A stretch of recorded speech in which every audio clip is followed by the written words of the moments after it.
Bonjour à tout le monde et bienvenue dans cette nouvelle vidéo. Avant de commencer, je tiens à m'excuser par rapport à la récente vidéo qui est apparue sur ma chaîne puisque les commentaires m'ont fait savoir qu'il y avait un problème au niveau du son. Donc j'espère que avec cette vidéo, il n'y aura pas du tout de problème au niveau du son.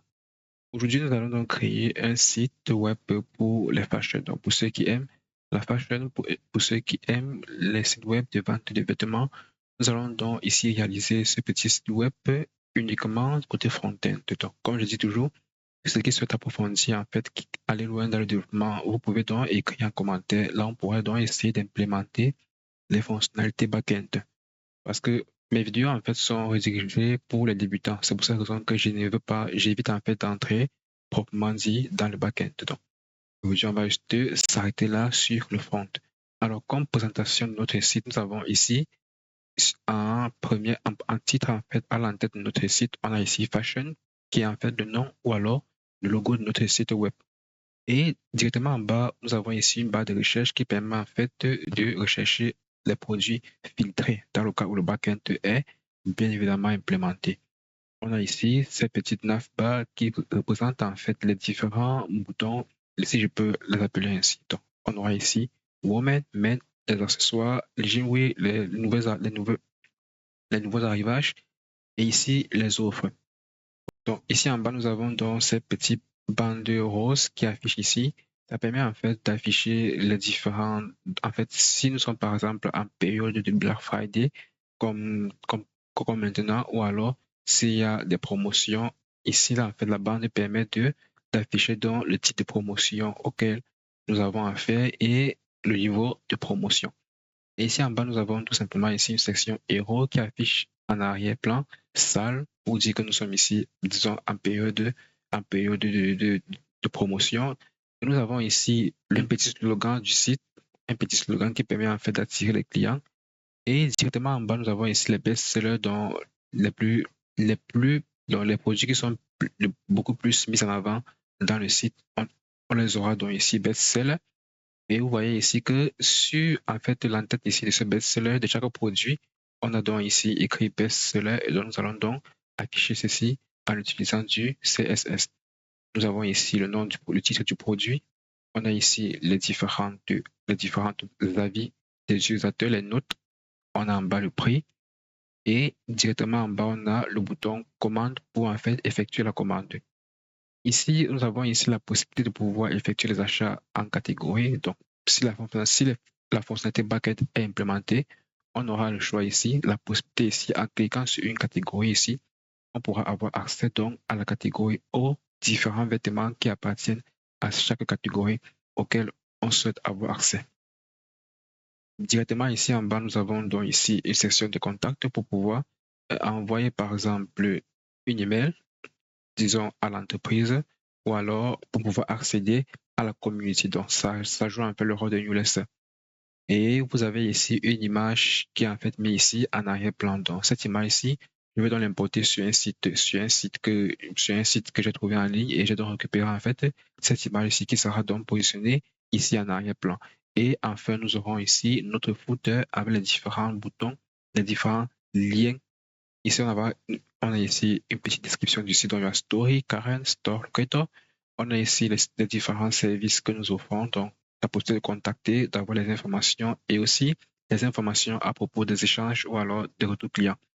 Et on a ici les liens rapides, donc on peut avoir la possibilité de voir les nouveaux arrivés, les produits en promotion et les geek. Et enfin ici, nous avons les liens vers les réseaux sociaux qui sont en fait très importants dans les sites de shopping en ligne. Donc ça, c'était tout ce qui est de la présentation du site. Et sans oublier une partie très importante, c'est la responsivité du site, parce que ça ne sert à rien de faire un site comme ceci et qui n'est disponible uniquement que sur les apps ou les ordinateurs. Donc c'est mieux de le faire aussi pour qu'il soit disponible sur les mobiles, les tablettes et autres.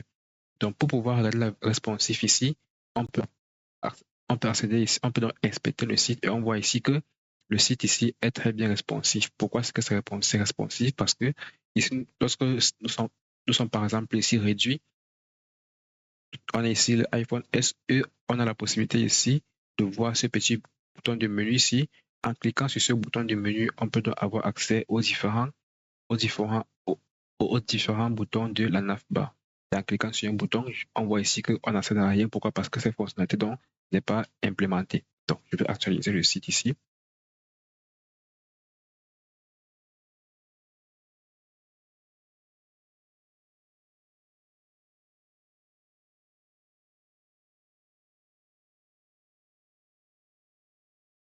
Donc, on peut donc revenir ici en bas. On voit qu'en scrollant ici, les produits en fait s'adaptent à la taille du site. On peut revenir ici et on appuie ici sur responsive comme ceci. En appuyant sur responsive, on voit ici que le site est bel et bien responsive. On peut ici essayer de réduire encore plus. Donc, on va essayer de réduire. Ça va bien évidemment se réduire jusqu'au dernier, jusqu'à l'appareil le plus petit en fait. Donc, on peut essayer ici d'agrandir légèrement. On agrandit. On peut agrandir là. On laisse agrandir là. On agrandit. On agrandit. Et nous voyons donc que notre site est bel et bien responsif. Bon, ça c'était tout ce qui est de la présentation de notre site web. Donc, on va donc passer maintenant ici à la réalisation de ce site web. On se voit à tout de suite.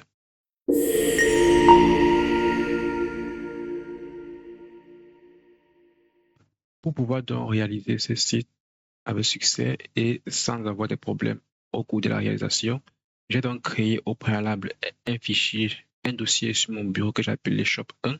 Et à l'intérieur de ce dossier qui va contenir bien évidemment tous mes différents dossiers et fichiers du projet, j'ai créé un dossier qui s'appelle IMG qui va contenir ici toutes mes différentes images qui seront utilisées dans mon site web. Nous avons ici l'image qui se retrouve derrière le banner. On a ici les différentes images qui seront donc utilisées dans mon site. Et ici, j'ai créé donc ce fichier index.html qui va contenir bien évidemment la structure, donc mon code source HTML. Nous avons ici le fichier style.css qui va contenir donc le code stylisé pour pouvoir styliser donc notre site web. Et on a ici le fichier JavaScript qui va pouvoir contenir le petit bout de code pour pouvoir gérer le clic sur le bouton menu de la responsive lorsqu'on passe en mode mobile. On a ici le fichier test.txt à l'intérieur duquel j'ai donc mis mes différents liens que j'ai bel et bien importés sur le site Font Awesome. Donc, vous allez cliquer aller sur Google, chercher, écrire Font Awesome et vous allez avoir accès à Font Awesome. Vous allez donc vous inscrire bien évidemment et vous aurez ici votre différents liens qui va permettre donc de pouvoir importer le style de police et les icônes si cela est nécessaire. Et ensuite, nous aurons donc ici les différentes étoiles pour les différentes notes AG. Et nous avons ici le background. Ce background-ci qui se retrouve ici. Ici derrière. Donc, ce background-ci. Donc, j'ai directement ici récupéré donc l'URL du site où j'ai retrouvé donc ce background-là. J'ai positionné ici et je vais directement l'utiliser dans mon site lorsque j'aurai donc besoin. Une fois que c'est fait, on peut donc commencer à implémenter dans notre site web. Premièrement, je vais d'abord ici écrire HTML pour pouvoir avoir la structure de notre site d'une page web. Et à l'intérieur maintenant, je vais donner un titre qui va s'afficher sur la barre du navigateur. Donc, et comme titre du site, et comme titre de notre site, je vais l'appeler donc shop, ça dépend. Vous pouvez l'appeler comme vous voulez, puisque ici, il ne s'agit que d'un site web d'essai, de front-end qui peut être modifié bien après. Donc, on va l'appeler ici fashion. OK. Et accessoires, par exemple. Donc, OK. Une fois que j'ai fait ceci, je vais donc importer ici mon premier lien que je vais placer sur la navbar. Donc, je vais donc venir ici. J'importe mon lien de Font Awesome. Je vais donc le placer directement ici. Et je vais aussi importer mon fichier de style ici.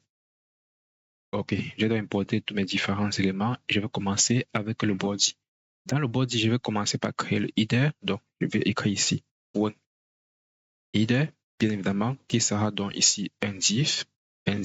OK. Et à l'intérieur, je vais donc créer ici un logo. Donc, et dans mon logo, je vais l'appeler donc fashion. OK. On peut donc venir ici, contrôler ici.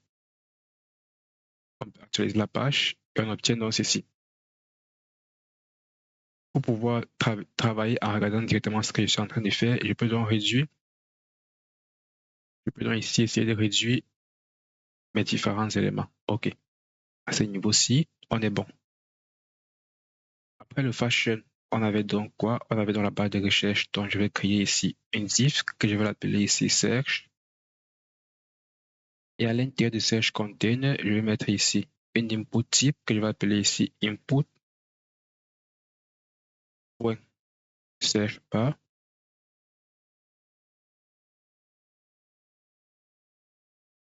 Qui sera donc en fait la barre de recherche. Et au niveau de ce search bar, je vais mettre ici un placeholder. Placeholder que je vais mettre ici pour rechercher. Search for product. Comme ceci. OK, on est ici dans ce barre de recherche. Et directement en bas de ce div, à bas du conteneur pour la barre de recherche, on a ici le mobile menu BTN. Donc, on va ici mettre directement le bouton pour le menu. Donc, on va écrire ici point mobile menu BTN. OK. Et à l'intérieur maintenant de ce mobile menu BTN, on va créer ici un span. Une fois que c'est donc fait, on va donc créer ici une navigation. Donc, je vais créer ici nav.nav. Donc, on a ici une nav avec la classe qui s'appelle nav et à l'intérieur duquel on va donc créer ici les différents liens. Donc, je mets ici shift. Je dois multiplier cela par 5 pour avoir 5 différents liens et je vais donc les positionner de manière sur des colonnes différentes. Donc, j'obtiens donc, excusez-moi, je fais une erreur là. OK. Et à l'intérieur maintenant, je vais donc ici rediriger chaque élément vers la section correspondante. Ici, le premier s'appelle ici Woman. Et ici, comme titre, on a ici Woman. Le deuxième s'appelle bien évidemment ici. Bon, je peux mettre ici. Le deuxième, cela s'appelle Men.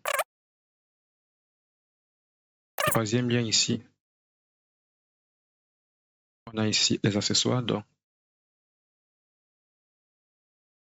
ici, on a ici ce qu'on va appeler ici Jewelry.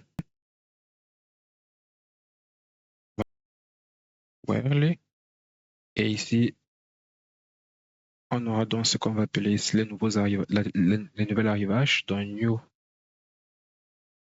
Arrival. On va écrire ici New Arrival. Et enfin, on aura donc ici un dernier lien qu'on va appeler ici, qui sera donc ici les promotions. Donc, OK. Donc, une fois que nous avons donc fini ici, on peut donc ici commencer par styliser donc cette navbar-ci avec les différents éléments.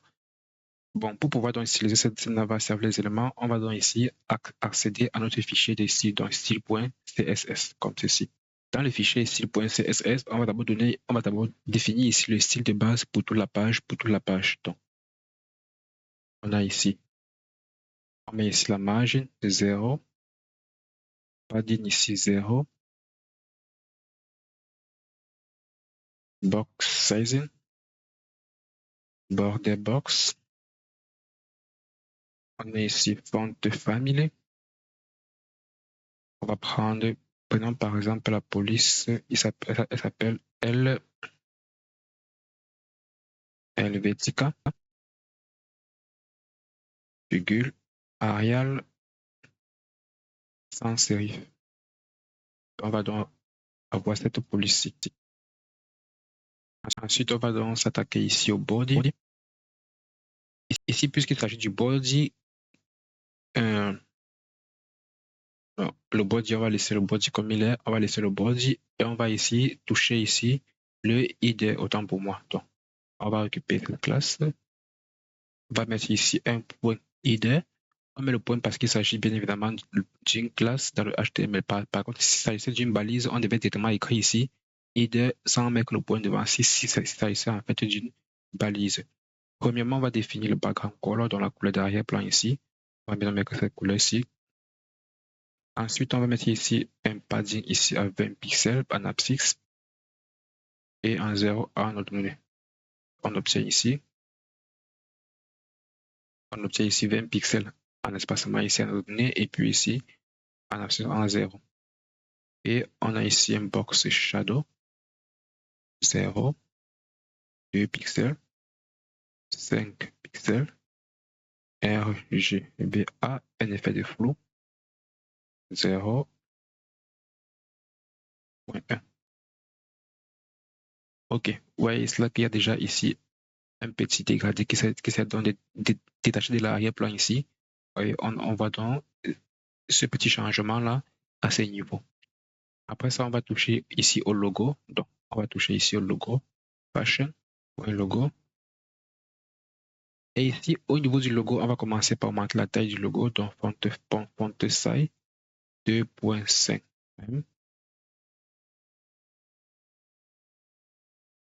OK.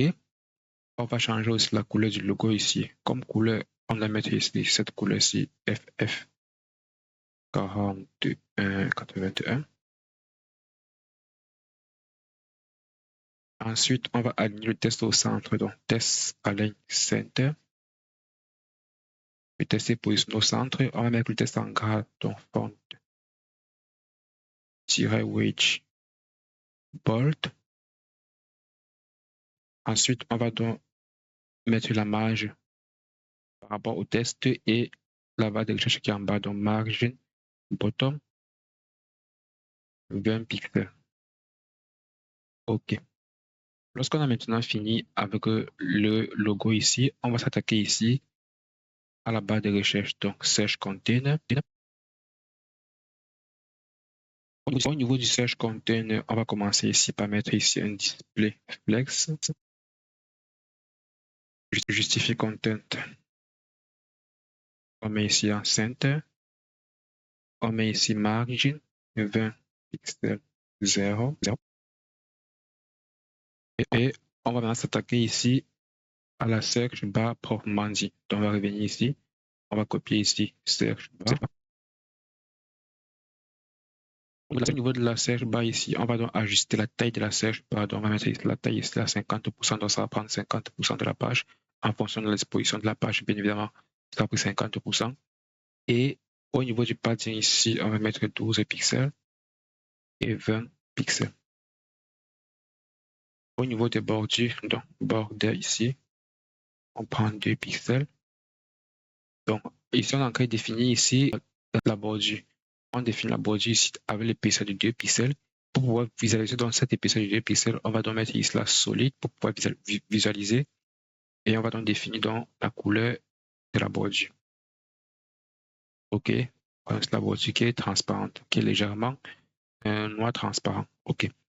Après ça, on va maintenant définir ici les rondeurs de la bordure. Donc, border radius à 20 pixels. On augmente la taille ici d'éléments qui se trouvent à l'intérieur du test 1 EM. Ensuite, outline, ici, non. Ensuite, on va mettre ici transition, border color 0.3. Lorsque j'ai maintenant fini comme ceci, je vais mettre ici un focus sur la barre de recherche. Donc, lorsque je vais cliquer sur la barre de recherche, ou alors lorsque je vais passer le curseur sur la barre de recherche, donc je vais créer cela, récupérer ici cette classe search bar, un focus. Je vais donc définir ici border color. Et comme couleur, on va donc mettre la couleur rose. OK. Ouais, donc lorsque je vais cliquer à l'intérieur de la barre de recherche, j'aurai ici un focus qui va donc ici s'ouvrir et vous allez voir que les couleurs de la bordure vont donc changer ici. Ça va donc prendre la couleur rose qui est la couleur du fashion qui est en haut là. Donc, c'est ce qu'il fallait faire. Ensuite, maintenant, on va s'attaquer maintenant aux éléments de la barre de navigation, de la navbar. Pour la navbar, je vais récupérer ici cette classe nav ou un nav. Je dois mettre ici display flex. Je vais mettre ici justify content. Center. Je mets les éléments de la barre de navigation ici au centre parce que je veux que ça affiche au centre comme on a vu dans notre tuto. Si par exemple je voulais que les éléments de la barre de navigation ça prend toute la disposition de l'espace qui lui est assigné, je pouvais mettre ici espace bitwin. En mettant cet espace bitwin, ça va donc prendre ici là tout l'espace qui se trouve, tout l'espace à gauche et à droite, et ça va diviser dans les intervalles de part et d'autre égales. Donc je vais donc remettre ici center.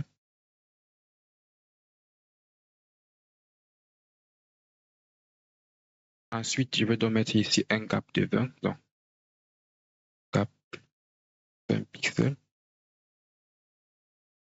Donc pour mettre l'espacement entre les différents éléments. Ensuite, je vais donc mettre ici margin bottom 20 pixels. Padding 10 pixels 0. OK. Une fois que c'est fini, que c'est fait, je vais donc styliser maintenant chaque élément qui se retrouve dans la navigation. Donc, nav. Ici, je vais occuper tous les éléments, donc tous les liens nav A. Puisqu'il s'agit d'une balise HTML, on ne met pas le point devant. Donc ici, la nav, parce qu'il s'agit d'une classe, et ici, A sans le point devant parce qu'il s'agit bel et bien d'une balise HTML. Je vais commencer ici par enlever la décoration sur le test, donc test decoration. La décoration, en fait, c'est le tiret que nous avons ici en bas de chaque élément. Donc, test decoration. Je mets ici none. Je change ici la color. Je mets le test en gras, donc font width bold. J'ajuste un peu le padding ici, 20 pixels et puis 20 pixels. Border radius 25 pixels.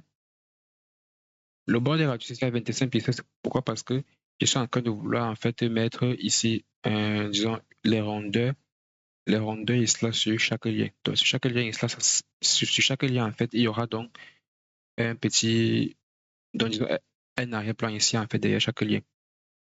Donc je mets ici là la transition.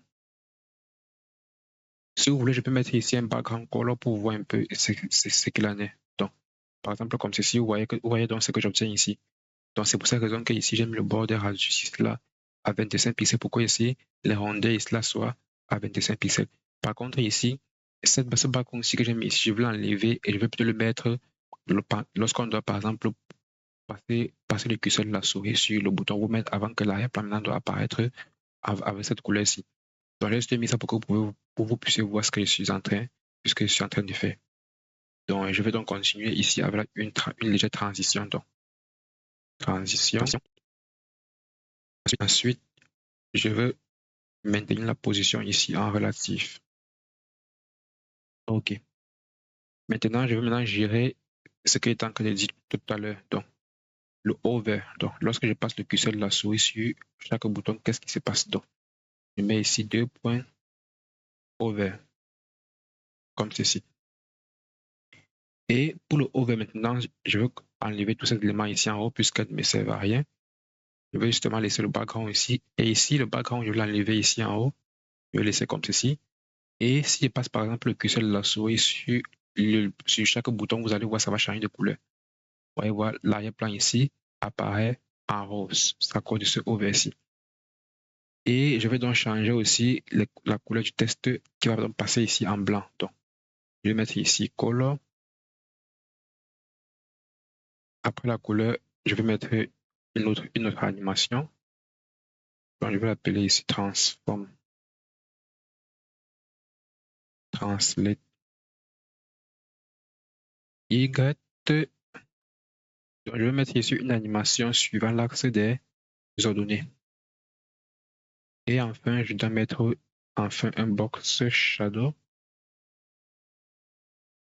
0,4 pixels, 8 pixels, RGBA 255 64 129 02. On obtient donc ici une légère animation du texte suivant l'axe des ordonnées. Je vais encore revenir là sur la navbar over after. Une fois que j'ai fini ici, je vais donc retourner maintenant dans mon HTML pour gérer maintenant la section suivante qui est en fait le header. Donc, je reviens ici dans mon fichier HTML.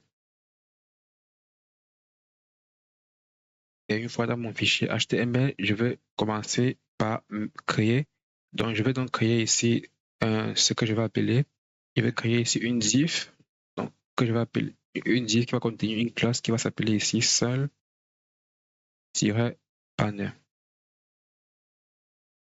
À l'intérieur, je vais écrire ici Black Friday, par exemple.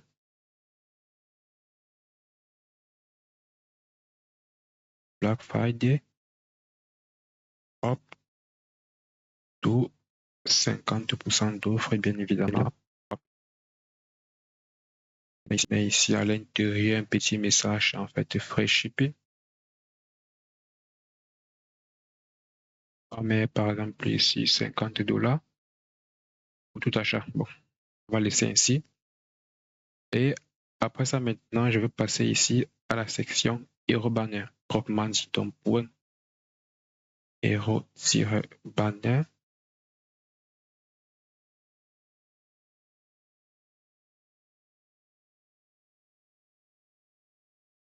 À l'intérieur, on aura un H1. Les nouveaux arrivages, donc new. Et après ça, maintenant, qu'est-ce que je vais faire après ça? Après ça, je peux mettre ici en bas directement mon H2 que je vais appeler ici une section title. Donc,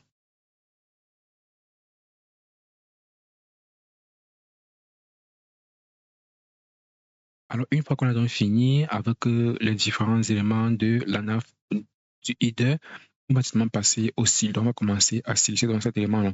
Donc, je vais commencer d'abord par récupérer la classe de hero container. Donc, je vais récupérer ce hero container ici. Et je vais commencer donc à le styliser. Et là, je vais faire en sorte que ça prenne toute la largeur de l'espace que je veux donc assigner, donc toute la largeur de l'écran. Autant pour moi, je mets ici à 100%. OK. Ensuite, je vais définir aussi la hauteur. Donc, la hauteur de mon header, je vais mettre ça à 500 pixels. Donc, 500 pixels. Vous voyez donc que Best s'est déplacé et en fait, cette hauteur-ci est donc réservée pour mon header. Une fois que c'est fait, je vais maintenant mettre ici le background image pour pouvoir maintenant mettre mon image que je veux. Maintenant, avant de mettre cette image, je vais faire un effet de dégradé dans l'image. Donc, linéaire gradient. Je vais définir un peu un léger dégradé, RGBA.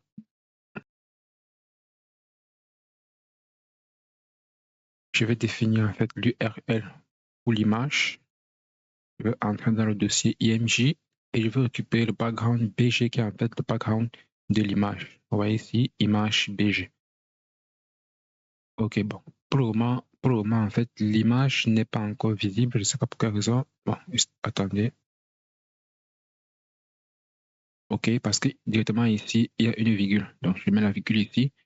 Et maintenant, ici, nous avons notre image qui est visible. Mais on se rend compte ici que l'image, en fait, est tellement grande. Donc, que ça puisse entrer uniquement sur l'espace qui lui a été réservé, je vais donc modifier la taille. Donc, background size. Et je mets ici un cover. Ensuite, je vais ajuster la position dans background position. Dans le background position ici, je mets ici un center. Après ça, je vais donc utiliser maintenant les éléments qui se trouvent à l'intérieur de ce header-ci, qui est ici new, et ici le new header.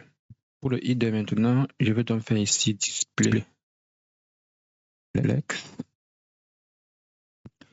Ensuite, justify content center. Ensuite, je vais modifier la couleur. Donc, color, je mets ici une couleur blanche, white. Ensuite, test align, je mets ici en center. Vous voyez donc qu'on a ici le New Summer Collection qui est placé ici au centre. Une fois que c'est fait, je vais récupérer donc l'autre élément. Il s'agit ici du Hero Banner. Bon, pas Hero Banner. Ok, bon, je vais aussi placer en fait ce New Summer ici au centre. Donc pour placer ça au centre, je vais donc mettre ici test align ou alors align item center. Ok, mon test est maintenant placé au centre et c'est donc ce que je voulais. Ensuite, maintenant, l'élément que je veux maintenant utiliser ici, il s'agit en fait de salle banner. En fait, il s'agit en fait de la petite bannière ici qui est ici en haut qui présente en fait la liste des promotions. Donc pour ça, je vais récupérer donc ici cette classe, et je veux donc styliser. Je vais donc changer ici l'arrière-plan d'un background color et je vais placer dans une couleur, cette couleur-ci. Je vais définir la couleur du test. Je mets le test en blanc. Je vais donc aligner le test ici au centre, donc test align center. Ensuite, je vais mettre un padding de 10 pixels pour pouvoir séparer légèrement le test avec les bordures. OK? Donc, je vais augmenter ici les bordures en haut et en bas autour du test. Et ensuite, je vais attaquer maintenant la taille du test, donc font size. Et je mets ici 1.2 EM. Ensuite, maintenant, je vais mettre le test en gras. Donc, font way, bold. OK. J'ai donc déjà fini ici avec mes premiers éléments. Donc, j'ai fini ici avec le logo, la barre de recherche, les différents boutons sur la navbar et ici, en fait, la section héros. Et une fois que j'ai maintenant fini avec la section héros, je vais donc retourner cela dans mon fichier HTML pour pouvoir continuer à écrire en fait d'autres éléments. Donc, le prochain élément ici, là, ça serait quoi? Ça serait la section correspondante aux différents produits. Donc, ici, là, pour le best-seller ici, ou alors New Summer Collection, je vais utiliser après. Donc, je peux continuer ici directement avec la section des produits. Donc, je vais créer ici une classe. Donc, je vais créer ici une classe qui va s'appeler ici Product Crate. Et à l'intérieur, je vais donc créer ici une carte. Donc, Product Carte. Et à l'intérieur, maintenant, qu'est-ce que je dois faire? Je vais créer ici le badge. Donc, comme on avait vu sur l'affichage, il y avait ici un badge. Il y avait en fait un badge en haut de chaque produit. Donc, je vais créer ici un badge que je vais appeler best-seller. Donc, je mets ici pour best-seller badge.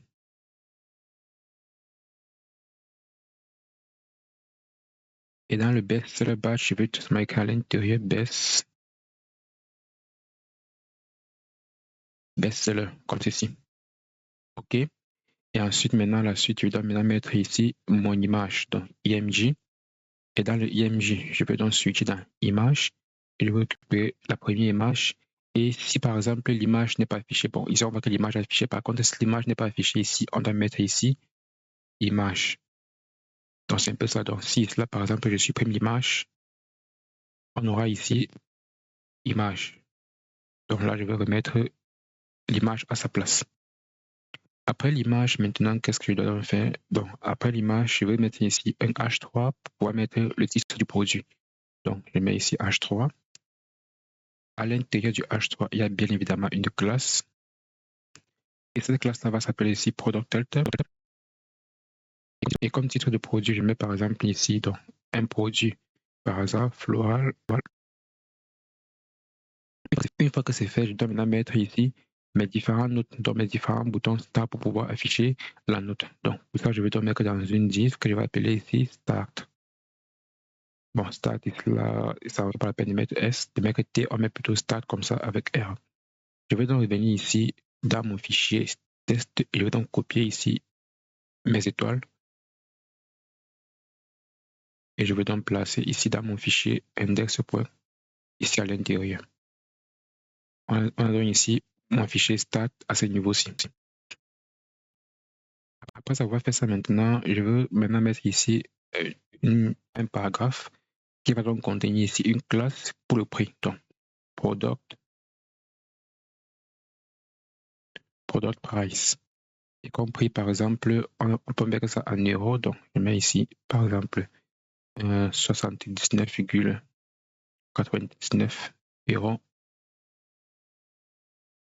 Et tout juste après le paragraphe, maintenant, on doit mettre notre bouton qui aura une classe qui va s'appeler order button. Donc, button, point, order, button. Et comme bouton ici, on va appeler commande. Donc, c'est le bouton pour pouvoir effectuer la commande. Lorsque c'est maintenant fait, je vais donc dupliquer ceci. Donc, je vais revenir ça sur product cart et je vais donc dupliquer ça en plusieurs produits. Donc, on va donc dupliquer.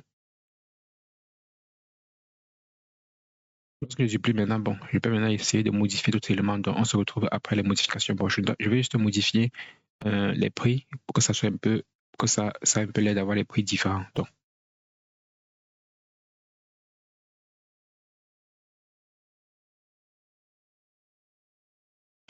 une fois que j'ai fini avec cette section pour les produits, je peux donc ici aller maintenant utiliser dans cette section des produits.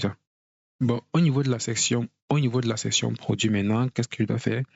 Je vais donc commencer par le product grid. Le product qui est en fait le début de la classe des produits. Donc, je viens ici au début et j'ai ici produit product grid que je veux copier et je mets ici à l'intérieur. Je commence donc à appliquer mon style.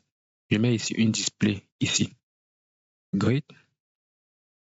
En fait, moi, je vous conseille généralement d'utiliser le display grid. Pourquoi? Parce que, bon, je vais vous expliquer pourquoi est-ce que je conseille d'utiliser le display grid après la disposition des différents éléments.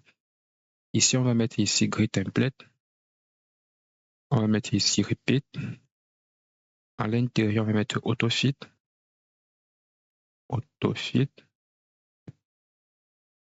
Virgule, min, max. Et à l'intérieur, on prend 250 pixels, virgule 1 fr. OK.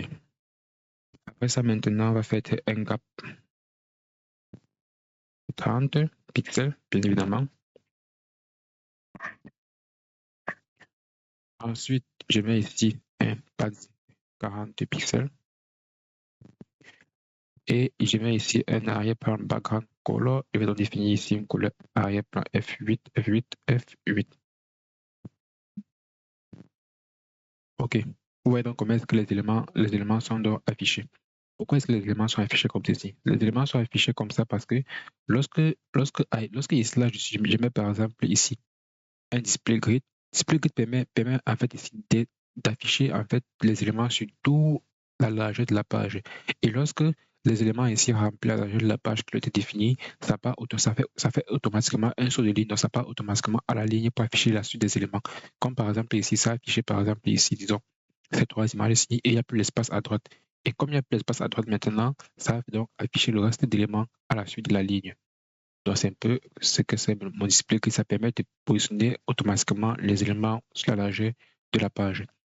Bon, après le product grid, maintenant, je vais maintenant entrer dans le product card. Donc, ici, là, je vais maintenant utiliser chaque produit, bien évidemment. Et dans le product card, maintenant, je dois mettre ici le background. Ici, ça s'appelle le texte qui se trouve à l'intérieur de chaque carton. Vous voyez ici, là, l'arrière-plan ici est blanc. Bon, est blanche, autant pour moi. Il peut mettre en rouge ici pour voir la différence. Vous voyez donc ici que le best, maintenant, ici, là, a changé, c'est devenu rouge. Donc, je vais mettre la couleur ici, la couleur après. Vous voyez ici que l'arrière-plan de chaque carte ici a une couleur rouge. Donc, ici, là, au niveau du padding, ici, je mets 15 pixels. En fait, c'est pour définir en fait les bordures, l'espace aux alentours, de chaque image. Ici, au niveau du border radius, je mets ici 8 pixels. Ensuite, ici, au niveau ici de le box shadow, je mets 0,2 pixels, 5 pixels, RGBA, 0,1. OK. Et au niveau de la position ici, je mets ici relatif. Au niveau de l'overflow, ici, je mets hidden. Ensuite, je dois maintenant utiliser les images, puisque ici, on voit les images, ici, là, déborde franchement. Et quand c'est comme ça, en fait, la carte n'est pas bien. Parce que ce qui se passe, c'est que la carte, en fait, s'adapte, le produit de carte, là, s'adapte en fonction de la taille, de la dimension de l'image. Donc, si je mets à l'âge de l'image grand, la taille du produit de carte va aussi s'agrandir. Donc, je vais donc venir là sur Product Image, qui est ici en bas. Product Image, oh, excusez-moi, ici, là, en fait, Product. Ici, image a en fait une classe qui va s'appeler product-image. Donc, ça, c'est la classe product-image que je vais donc copier ça ici. Et je vais donc utiliser l'image. Donc, product-image. Pour la largeur, ici, je mets ici 8 pour que ça puisse prendre toute la largeur de la carte. Donc, je mets ici en 100%. Ensuite, la hauteur de l'image. Donc, pour la hauteur de l'image, je mets ici en 300 pixels. Vous voyez ici que ça s'est adapté à ce niveau-ci. À s'adapter à ce niveau-ci, mais il y a toujours un problème, c'est que il faudra que ça puisse s'adapter à toutes les autres images. Pour cela, je vais donc mettre cette classe dans toutes les autres images.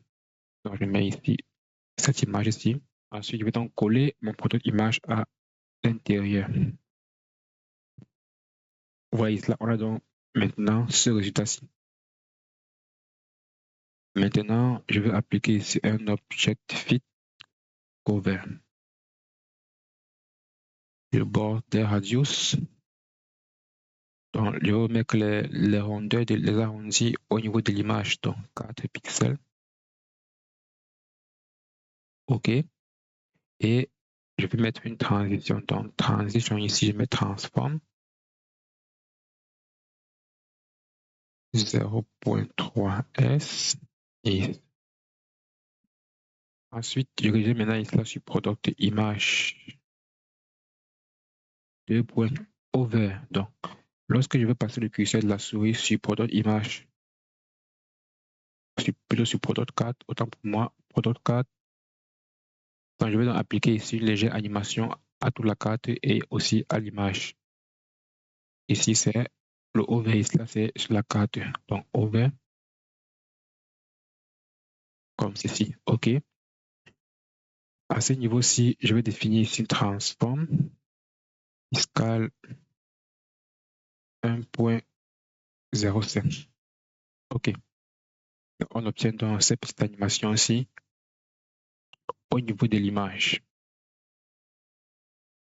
Maintenant, pour la couleur, je vais donc revenir ici là pour la couleur. Et je dois mettre la couleur que j'avais auparavant. J'obtiens donc ceci. Bon. Pour la couleur ici, je pense que je vais laisser ici la couleur blanche comme c'était donc white, comme ceci. Et on obtient donc ceci. Ensuite, maintenant, on va s'attaquer maintenant ici là, à ce fameux best-seller-ci pour la promotion.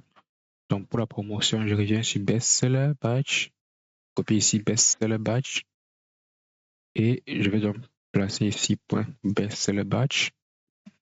Pour le batch, je vais mettre ici la position en absolute, top 10 pixels, right 10 pixels, background color. Bon, pour l'arrière-plan ici, je dois mettre cette couleur rose pour que ça puisse aller avec le thème de la page. La couleur du test à l'intérieur, je mets une couleur blanche. Donc, au niveau du padding, donc je mets là 5 pixels, 10 pixels. Ok, là on est bon. 5 pixels et 10 pixels. Bon, là on est bon. Je mets 15 pixels pour voir ce que ça va donner. 15 pixels, c'est bon. Ok. Ensuite, je vais arrondir les bordures. Donc, border radius. Je mets 15 pixels pour l'arrondi des bordures. Et ensuite, je vais ajuster la taille du test. Donc, font size 0.8 EM et je mets le test maintenant en gras. Donc, font weight égale à bold. Ok, donc j'ai fini ici avec le fameux best-seller. Ok, j'ai donc fini ici avec best-seller. Bon, je veux tâcher d'enlever best-seller sur certains produits pour que tous les produits ne contiennent pas la fameuse best-seller. Donc, je vais enlever le best-seller ici. Je vais aussi enlever sur cette image ici pour que tous les produits ne contiennent pas en fait la promotion. Ok. Une fois que c'est fait, je vais maintenant m'attaquer ici à la section au titre ISLA. Donc, pour le titre ISLA, je pense que c'est section alter. Donc, pour pouvoir gérer dans ces différents titres ici. Donc, pour le titre, je vais mettre ISLA.section alter. Et comme titre ici, comme ISLA, je vais donc ajuster la taille du titre. Donc, font size 2.5 EM. Je vais donc aligner le test au centre. Donc, test align center.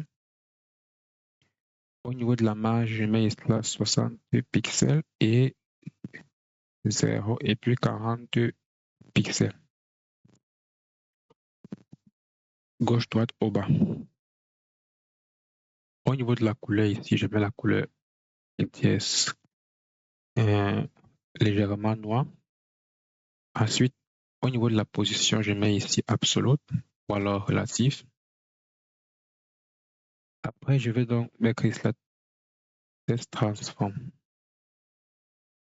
Test transform ici et je mets ici le test en majuscule donc uppercase.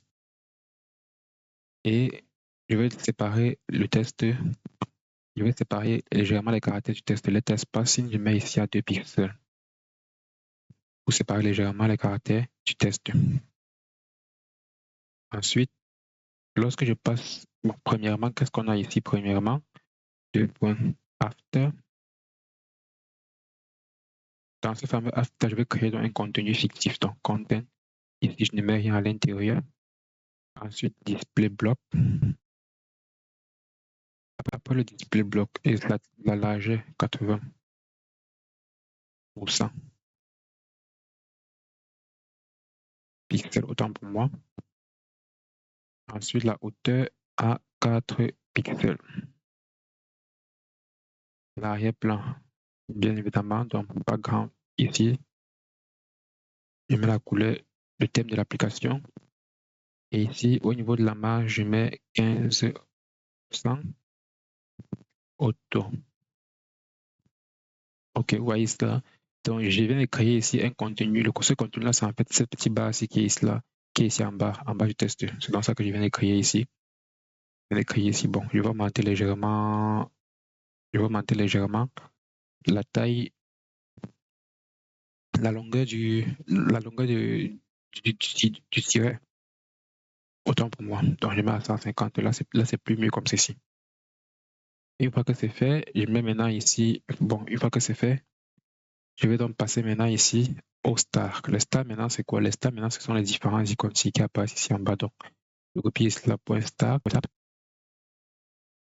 Pour le star, je vais changer la couleur. Donc, on revient ici en bas. On a ici les stars qui affichent. Tous les stars sont affichés en fait en noir. Donc, je vais donc changer la couleur ici et je mets la couleur jaune. Bon, la couleur jaune, c'est FF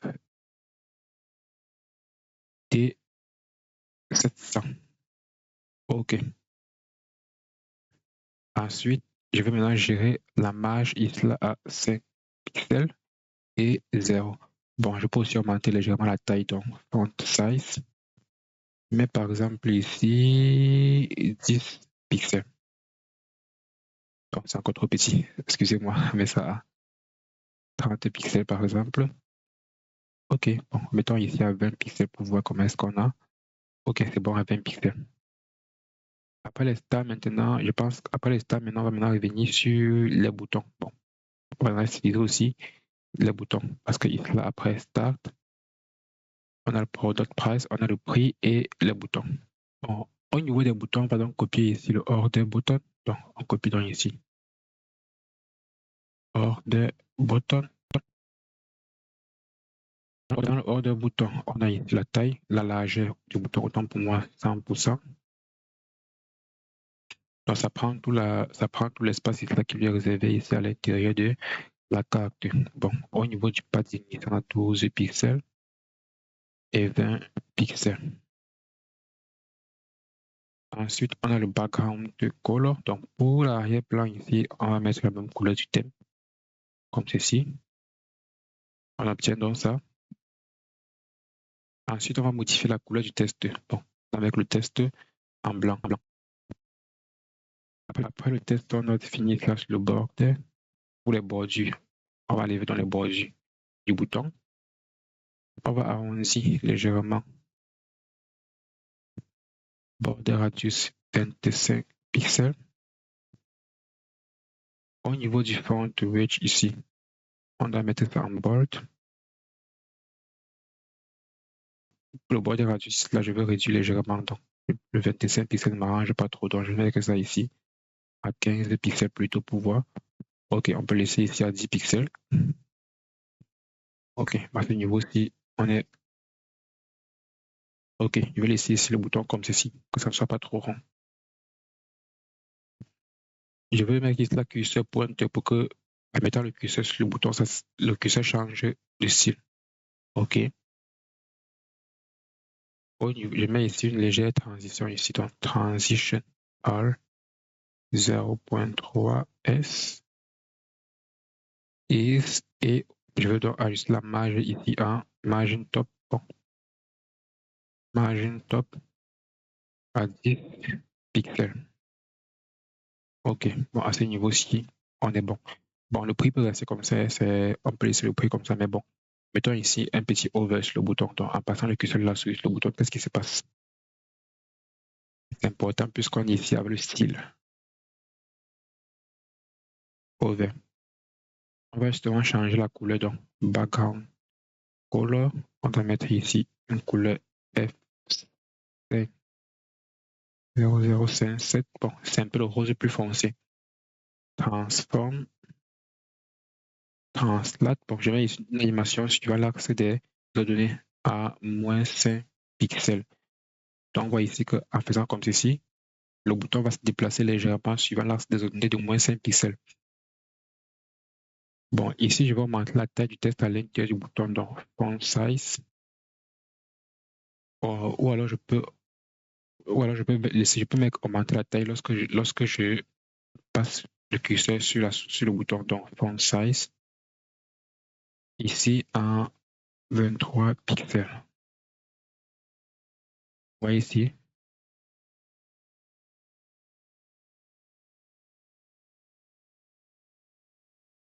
Bon, en faisant comme ça, la transition ici n'est plus trop ça, mais bon. 15 pixels. OK. Mettons ici à 18 pixels. Là, on est bon. Après ça, on doit faire ici un léger box shadow 0,4 pixels, 8 pixels, RGBA 255 et 0.2.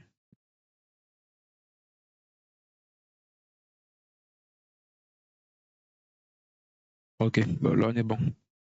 Et tout juste après ça, on va mettre ici order bouton point active. Bon, ce point active ici, je dois le styliser, je le définir en fait dans le JavaScript. Donc, point arc.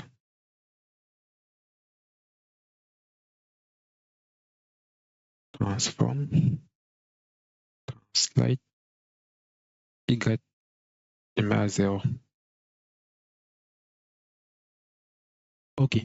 Bon, lorsqu'on en a fini ici avec la partie qui concerne les best-sellers, on va donc revenir sur notre HTML pour toucher dans la partie qui doit maintenant concerner les catégories, les différentes catégories. Parce qu'on avait les best-sellers, on avait les catégories par la suite. Donc, pour les catégories ici, là, et ici à l'intérieur, je vais créer le titre. Je vais commencer par créer notre titre qui sera donc stylisé automatiquement puisque je vais donc appliquer le même style que le style que j'ai appliqué sur le titre précédent.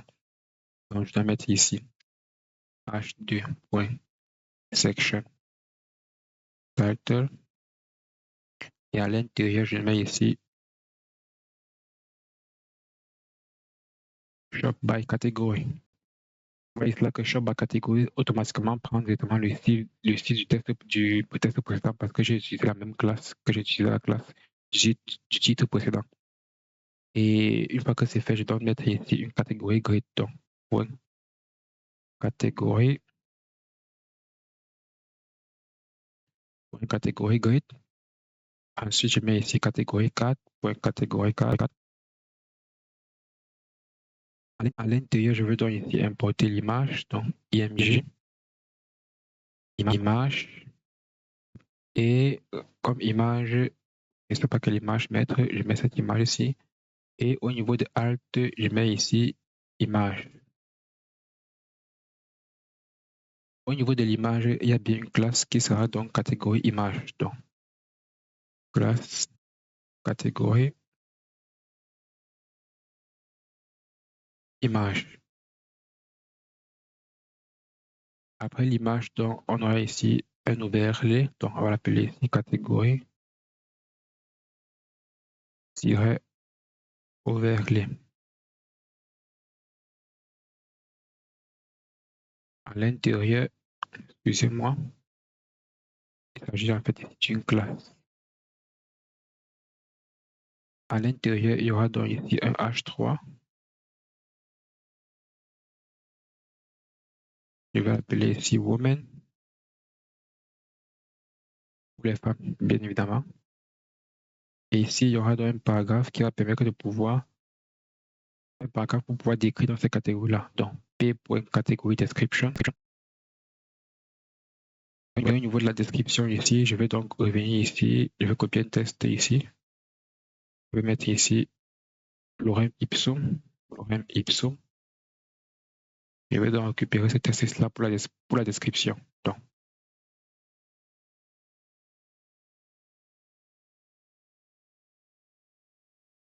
et après ça, maintenant, je vais donc dupliquer. Bon, je vais donc dupliquer cette partie-ci. Pour dupliquer cette partie-ci, je vais tout simplement revenir sur catégorie 4 ici. Donc, catégorie grid, catégorie 4.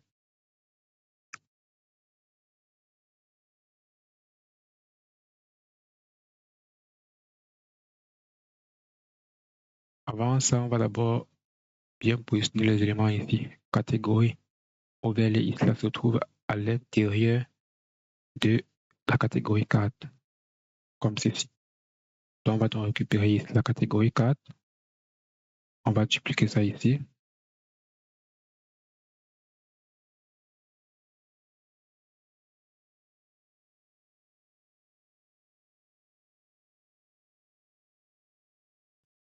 Je vais directement passer à la newsletter pour pouvoir finir avec le JavaScript, pour pouvoir finir avec le HTML, autant pour moi.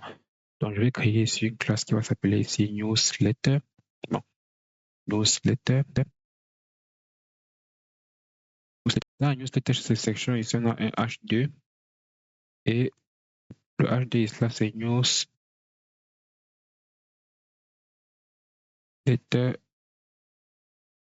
title. Bon, pour le newsletter title, on peut mettre ici là, joint your community. Après ce H donne un paragraphe ici. Après le paragraphe, on a ici un formulaire. Donc, je vais mettre ici un formulaire form. Ouais, le nom de la classe, là, c'est newsletter form. Donc, newsletter form. Et dans le formulaire maintenant, qu'est-ce qu'on a dans le formulaire? Dans le formulaire, on aura ici, comme par exemple, on aura seulement une seule classe. Donc, au niveau de l'action, on ne met rien au niveau de l'action. Et dans le formulaire, on va juste mettre ici une input qui va contenir l'email. Donc, je vais mettre ici input.email. Newsletter newsletter input. OK. Bon, ça, c'est concernant en fait l'input. Newsletter input. Et à l'intérieur, on va mettre le type. Le type d'input, là, c'est quoi? Input de type email. Et à l'intérieur, on va mettre un email adresse. Et enfin, maintenant, on va mettre un bouton pour pouvoir pouvoir soumettre donc, par exemple, une question ou une demande, ou alors pour pouvoir recevoir les newsletters. Donc, je vais mettre ici le bouton type, bouton tiret newsletter, bouton newsletter, bouton. Je mets ici newsletter, bouton. OK. Et à l'intérieur, maintenant, je mets subscribe. OK. Une fois que j'ai fini donc avec cette section-là, bon, ici, au niveau de la div que j'ai créé en haut là, je pourrais juste créer ici une section. Donc, c'était mieux de mettre ici une section comme ceci. On aurait tout là, c'est plus facile et c'est plus lisible comme ceci. Donc, lorsque j'ai maintenant fini avec ça, qu'est-ce que je fais? Je vais donc passer ici à la création de mon footer. Bon, avant de créer le footer, on va d'abord utiliser les éléments qu'on a travaillé dans le shop catégorie. Bon, on revient là sur le shop catégorie. On revient sur le style du shop catégorie. Donc, pour le shop catégorie, on va commencer par la classe correspondant au shop. Ça s'appelle ici catégorie grid. Le display ici, on met grid. Grid template column. OK, grid template column. On met ici repeat. On met ici en 3 et virgule 1 FR. Donc ici, on veut tout simplement ici 3 colonnes. Donc, ici, on aura besoin de 3 colonnes. Donc, dans les 3 colonnes, maintenant, qu'est-ce qu'on va dans les 3 colonnes? On aura nos différentes images. Bon, c'est pas grave. J'ai la description de la première colonne et ça, c'est la première colonne, deuxième colonne et enfin, troisième colonne. Bon, je vais donc venir ici après. Je mets ici un gap 20 pixels. Au niveau du padding, je mets 0 et 42 pixels. Au niveau de la marge, je mets ici margin 60 pixels. Bon, il s'agit de du margin bottom. Hein. Donc, margin bottom 60 pixels. OK. Après ça, maintenant, je fais maintenant les catégories cartes. Donc, je vais utiliser maintenant chaque catégorie individuellement. Pour les catégories cartes, je vais mettre la position, je dois mettre en relatif. La hauteur ici de la carte, je vais le mettre ici à 400 pixels. 400 pixels comme hauteur de la carte. Au niveau de l'overflow, maintenant, je mets l'overflow en red. Au niveau des bordures, donc border radius. Pour le border radius, je mets ici 12 pixels. Au niveau du cursor, je mets ici cursor pointer, comme ceci. Donc, on obtient donc ces 3 différents éléments. Si vous voyez par exemple ici sur repeat 3, si je mettais repeat 2 comme ceci, repeat 2, j'aurais simplement ici 2 cartes et le reste devait aller à la ligne. Vous voyez un peu ici là. C'est un peu ce qui me permet de faire le display grid. Donc, une fois que j'ai maintenant fini avec ça, je vais maintenant utiliser maintenant ma catégorie image. Donc, je vais utiliser la catégorie les images. Au niveau de la catégorie image, je dois mettre ici l'âge ici là 100%. OK. Vous voyez que l'image ici a apparu. Catégorie à 100%, l'image a apparu. Et ensuite, je vais passer ici la hauteur de l'image qui est tellement important. Je mets aussi 100%. OK. Ensuite, Object Fit Cover. Transform 0.5 S is. Après, on passe à la catégorie Overlay. Catégorie Overlay. Pour la catégorie Overlay, je mets ici la position ici, je mets Absolute. Après la position, je mets ici Bottom. Donc, 0. Left 0. Right 0. Background, bon, je mets là le background. Linéaire gradient. Transparent.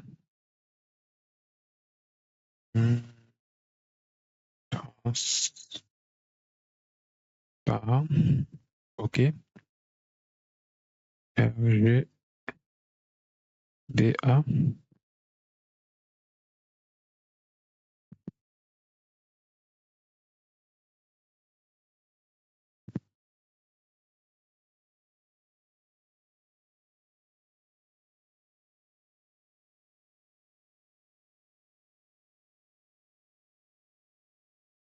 Au niveau du padding, ici, je mets ici à 32 pixels.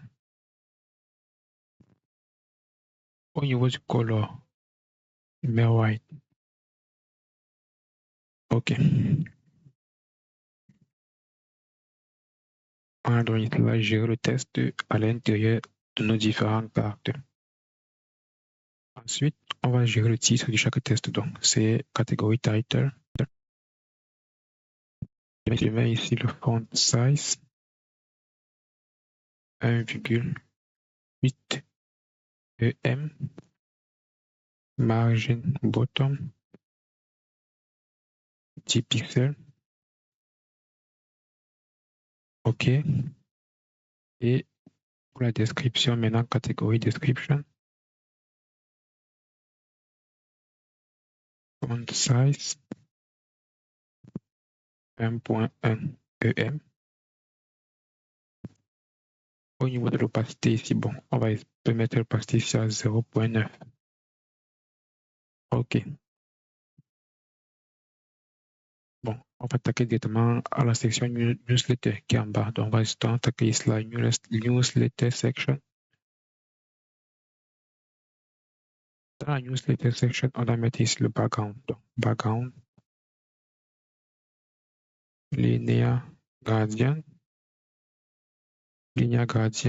135 degrés, virgule. Je vais donc définir ici bon, un ensemble de messages de plusieurs couleurs, donc FF42 81. OK, bon. Et après ça, 0%. FF6 B 9B. OK, 100%.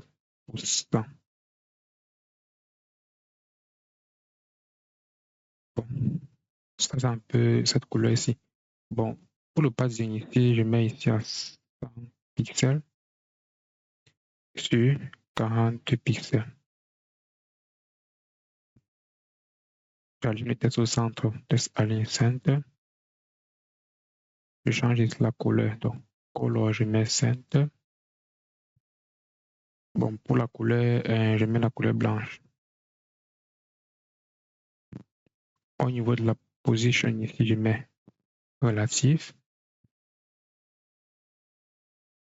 Et pour l'overflow ici, je mets hidden. OK. Maintenant ici, je mets newsletter section before. Newsletter section. OK. Ensuite, dans la newsletter section before, on va donc placer ici à l'intérieur un contenu fictif à l'aide. Donc, ce contenu-ci, on ne met rien à l'intérieur pour le moment. Ensuite, on va le positionner ici en absolute. En top, on aura ici 0. En left, on aura 0. À droite ici, on aura 0. En bas ici, bottom, on aura 0. Ensuite, on doit maintenant mettre ici le background. Donc, en arrière-plan ici. Ici, en arrière-plan, on va mettre l'image que j'ai présentée au début de la vidéo. Donc, je vais revenir ici dans mon test, dans mon fichier de test. Je vais copier ça. Donc, il s'agit en fait de ce background-ci. Je vais copier ça et je vais donc positionner ici. Okay. Donc, je vais copier ce background et je vais donc positionner ça ici à l'intérieur. Et je vais mettre ici pointer event none. Vous voyez donc ici, à l'intérieur ici de ma section qui contient le join community, Il y a donc une image ici en arrière-plan qui est couverte de bulles blanches et roses. Après ça, on va s'attaquer ici à la newsletter title. Donc, newsletter title. Bon, ici, dans la newsletter P ici, on peut donc copier ce lorem ipsum ci et je positionne ça ici dans la newsletter ici, le paragraphe ici. OK. Donc, je vais copier ici newsletter title. Je reviens ici dans mon script. Je positionne ici. J'augmente la taille ici à 2,5 EM. Je mets ici margin bottom dans l'espace ici en bas avec les autres éléments. Margin bottom 20 pixels. Test transform. Uppercase pour mettre le test en majuscule. Les tests spacing pour mettre légèrement l'espace entre le test. Je mets ici 1 pixel par exemple ou alors 2 pixels. Et ici je mets la taille dans le test en gras, donc font weight. Je mets ici 700. Et enfin, je mets un test shadow. 2 pixels, 2 pixels, 4 pixels, RGBA. Je mets ceci. OK. Après ça, maintenant, je vais m'attaquer ici au formulaire. Donc, newsletter form. Je suis ici en bas, newsletter form.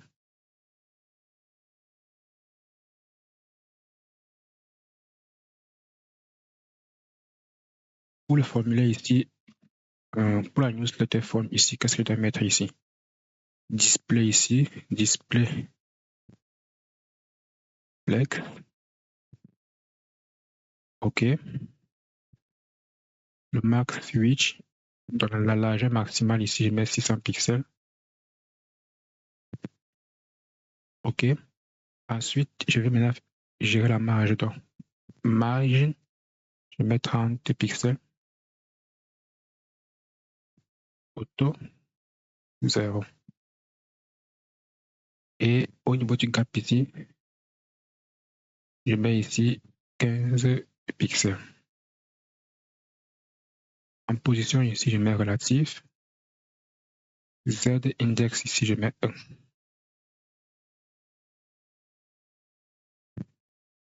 Une fois que j'ai fait ça, je vais m'attaquer ici à l'input, dans newsletter input.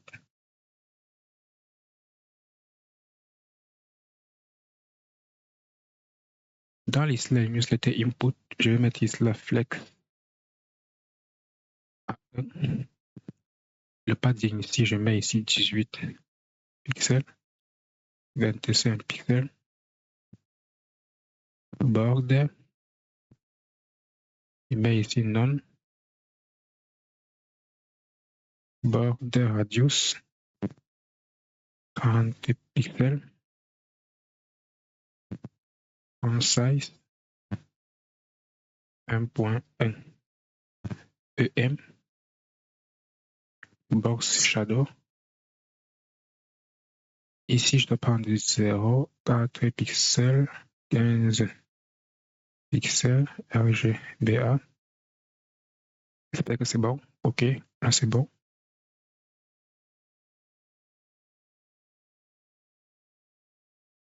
Box shadow 0.3.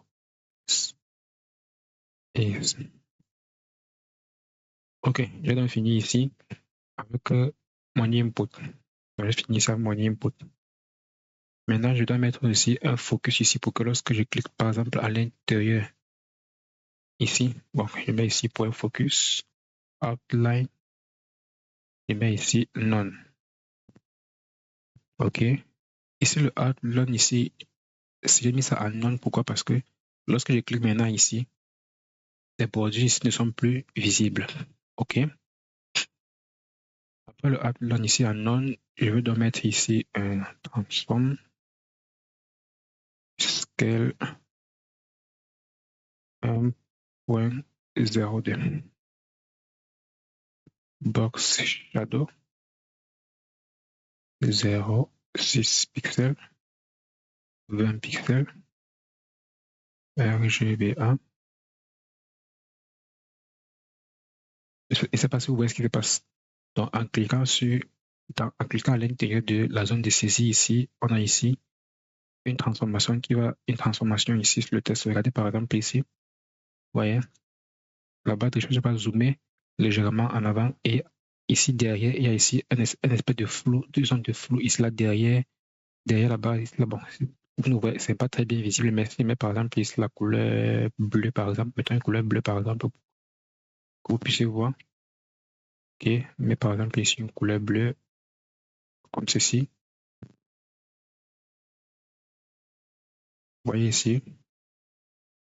Ok, on peut laisser la couleur comme ça ne dérange pas. Maintenant, je vais m'attaquer ici au bouton. Pour le bouton, c'est newsletter bouton.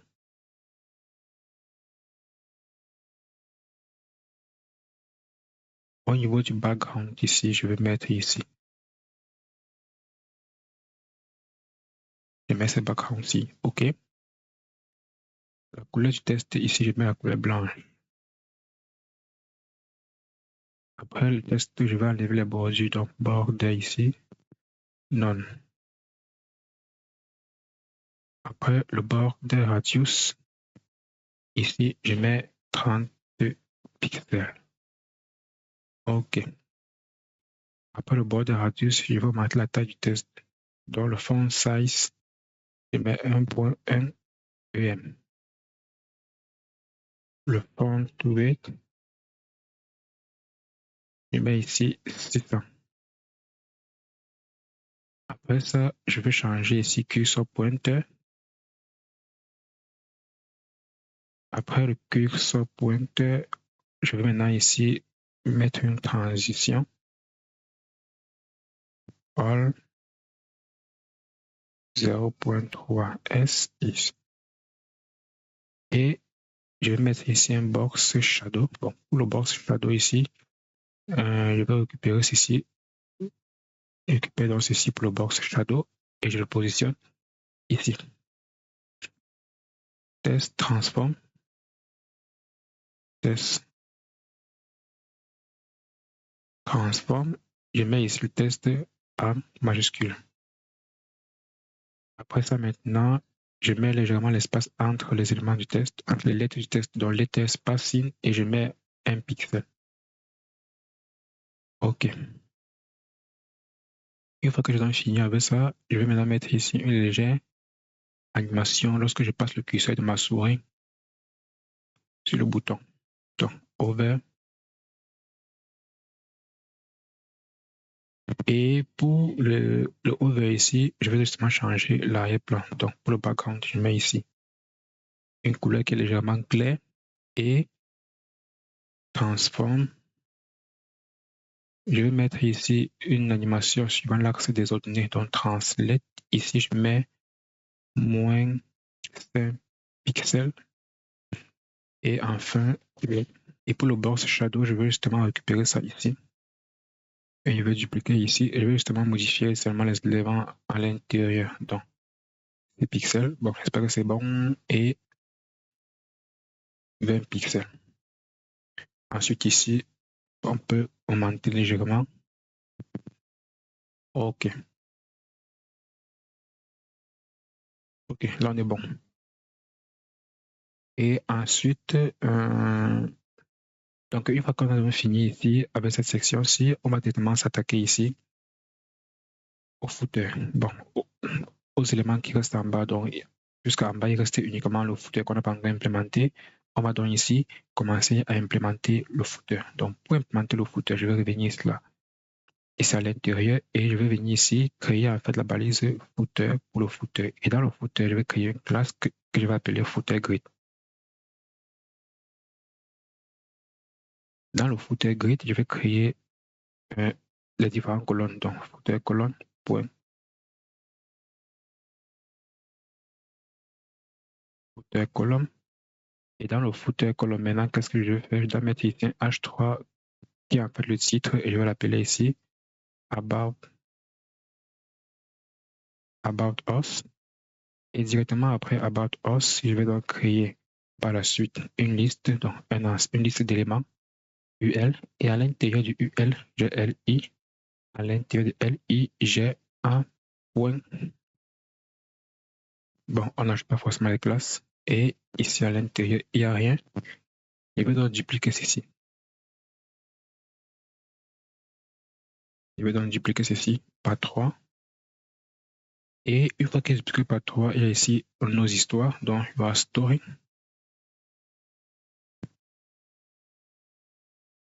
Après, il y aura story ici en bas. On a donc ici carrière. Après carrière, on a donc par la suite store location.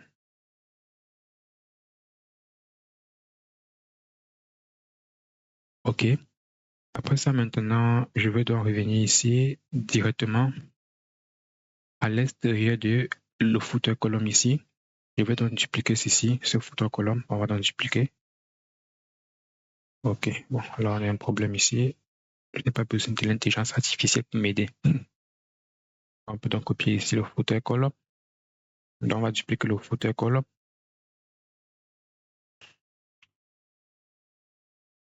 On va donc dupliquer le footer column et on va encore dupliquer ici. Excusez-moi. Footer column. OK. Après About Us, qu'est-ce qu'on a? Après About Us, on a tout simplement les services. Je pense bien. OK, oui. Après About Us, on a les services. Tout juste après les services, maintenant, on a ici Customer Service. Dans les services, bon, je vais laisser cela comme ça. Donc, vous pouvez changer ça si vous voulez. Mais moi, je vais laisser comme ça parce qu'il faut que j'avance un peu plus rapidement.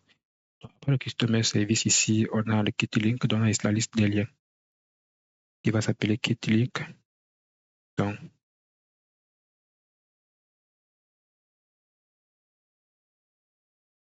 Kitty Link. Et maintenant, dans le Kitty Link, maintenant, je vais laisser comme ça. Donc, vous allez changer si vous voulez. Après le Kitty Link, maintenant, on aura ce qu'on appelle cela Connect Us pour les réseaux sociaux. Donc, Connect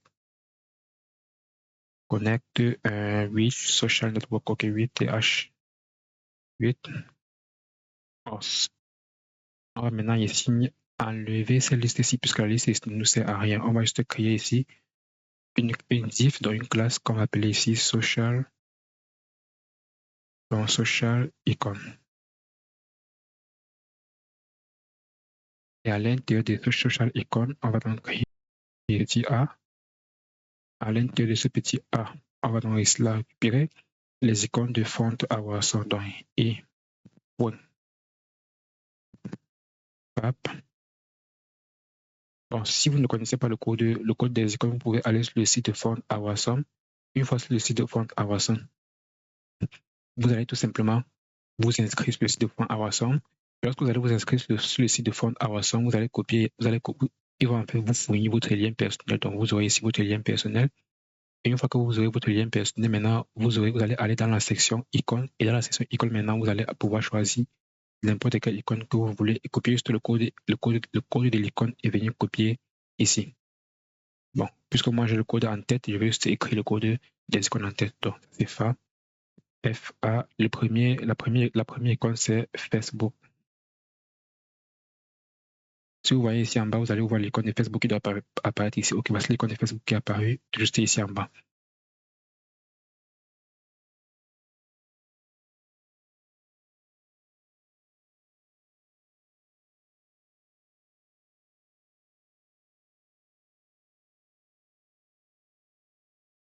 On a ici l'icône de Pinterest qui a donc apparu. Donc, une fois qu'on a maintenant fini avec ça, on va donc aller maintenant dans la section pour styliser. Donc, dans le style. Et une fois dans le style maintenant, on va commencer par styliser le footer. Donc, on va juste écrire ici dans le style, footer.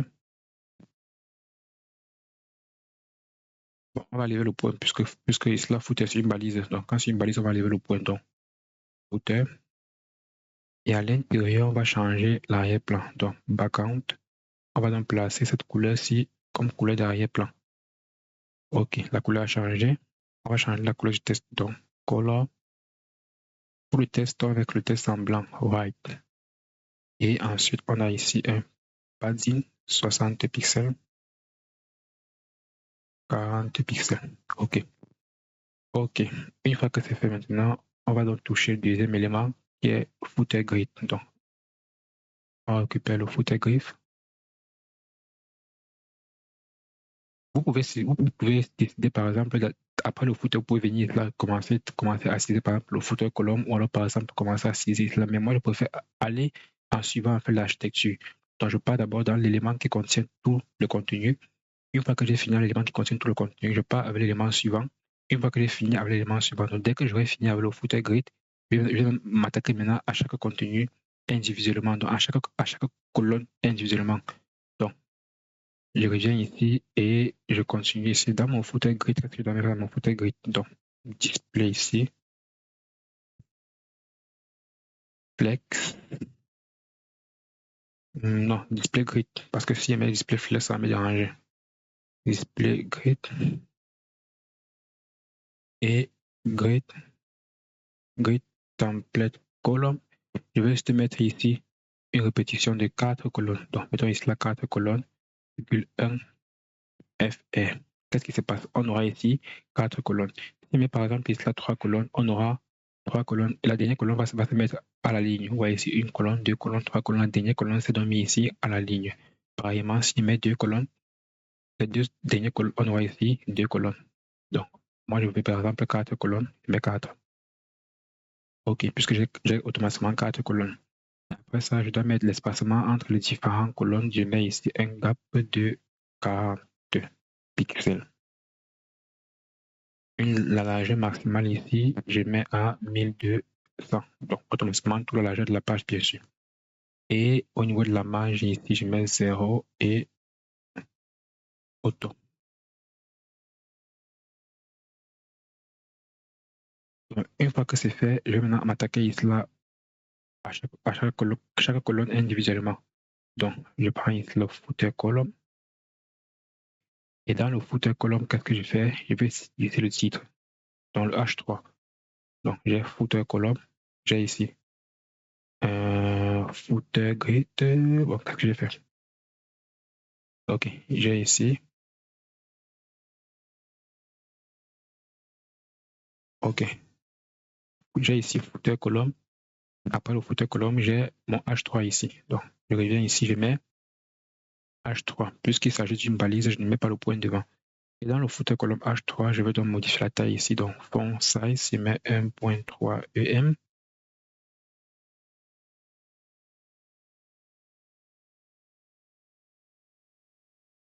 OK, on obtient ça.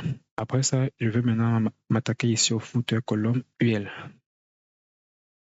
UL, pourquoi? Parce que UL ici, là, c'est pour m'attaquer ici aux listes. Donc, UL. Et dans le footer column UL, je mets ici liste style. Je mets non pour enlever dans pour enlever dans les numéros en fait devant la liste. Donc, les numéros ils sont disparus. Et je vais maintenant faire ici footer column UL LI. LI pourquoi? LI pour accéder maintenant à chaque lien. LI. Donc, LI. Et ici, je vais juste faire ici margin bottom 10 pixels. Ok, je donne espace les éléments de 10 pixels. Et enfin, je vais maintenant revenir ici. Non, pas enfin. Footer column. Je m'attaque maintenant à chaque lien individuellement. Donc, je m'attaque maintenant à chaque élément individuellement. Donc, j'ai ici footer column LI. J'ai maintenant ici A. Et ici, dans le A, si je vais changer la couleur. Donc, color. Je mets la couleur blanche. Ensuite, je vais enlever la décoration. Je vais enlever les tirets en bas des tests. Donc, test decoration. Je mets non. Et je vais maintenant faire une transition color 0.f. Ensuite, je vais mettre ici un effet lorsque je passe par exemple le curseur de la souris sur mes différents boutons. Donc 2.over. Et dans ce over, je vais simplement ici changer la couleur. Et comme couleur, je dois mettre la couleur du thème de l'application. Donc, cette couleur-ci. Je peux donc voir le résultat ici. Je donne ici le résultat en passant le curseur de la souris sur les différents icônes. La couleur change. Bon, je vais ici augmenter légèrement la taille du test. Et ici, j'ai ici font size, liste sur, footer column LI, footer column A. Je mets ici font size, 1 EM. Ok, là on est bon. Maintenant, je vais m'attaquer aux différents icônes des réseaux sociaux. Donc, je reviens ici sur Social Icon.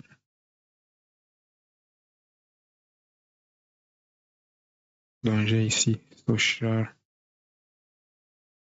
Icon. Dans le Social Icon, je vais mettre ici Display Flex. Après le Display Flex, je dois mettre un gap ici de 15 pixels. C'est-à-dire que c'est pas trop. Et margin bottom 20 pixels. Bon, margin top autant pour moi. Donc margin top. Après ça, maintenant, je vais maintenant ici faire le footer icon. Ah, pour utiliser maintenant chaque icône. Je vais changer la couleur, donc color white. Bon, c'est vrai que c'est déjà en couleur blanche. Et la taille maintenant ici, donc je vais augmenter la taille des icônes. Je mets ici à 2 EM. Ok, là on est bon. Une fois que c'est fait, je vais en mettre ici. Bon, c'est bon comme ça. Bon, c'est bon.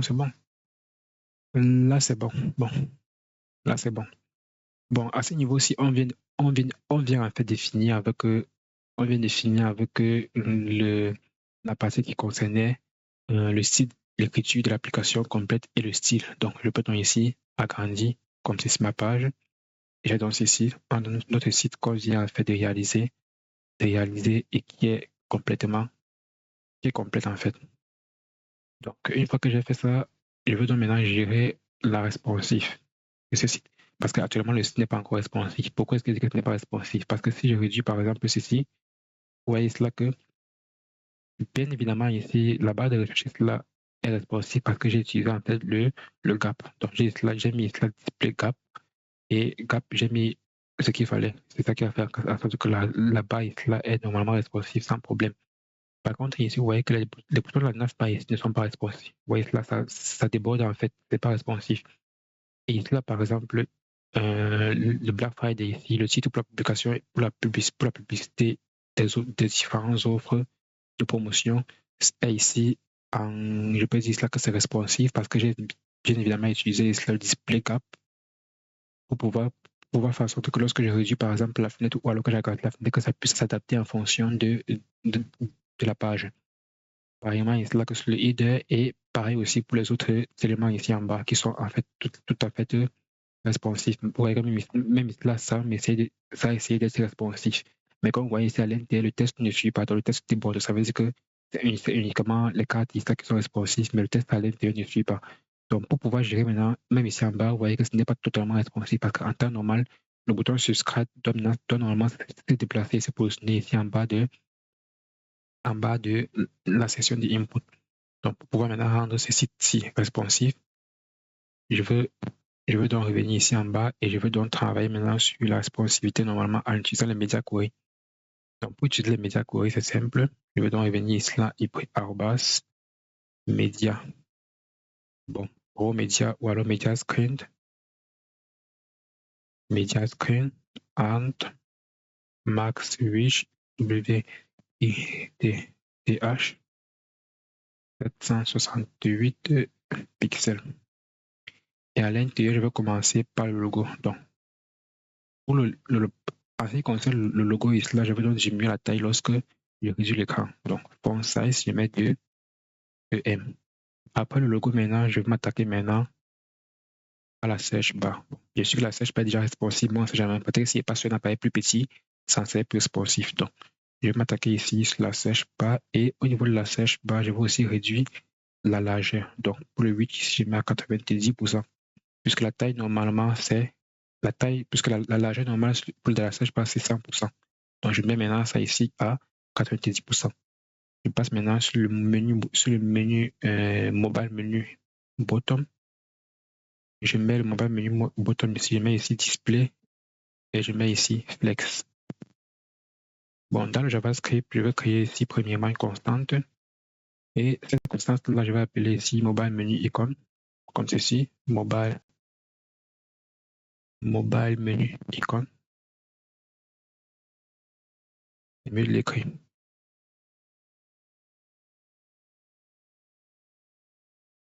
Mobile menu bottom. Et je vais récupérer ici document.query selector.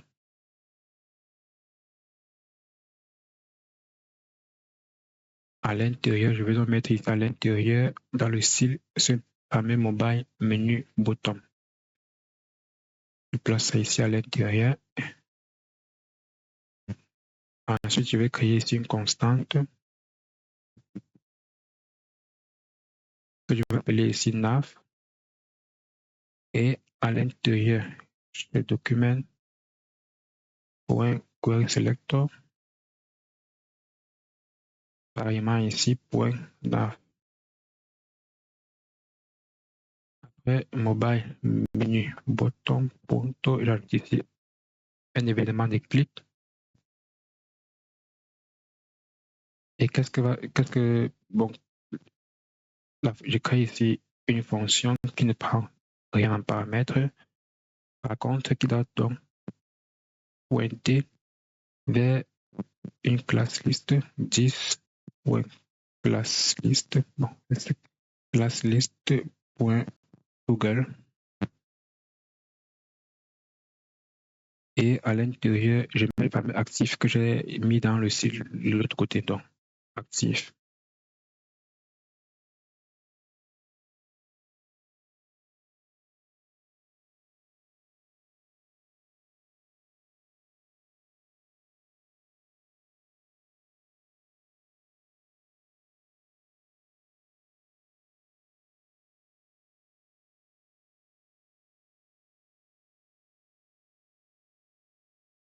Ensuite, on a ici document,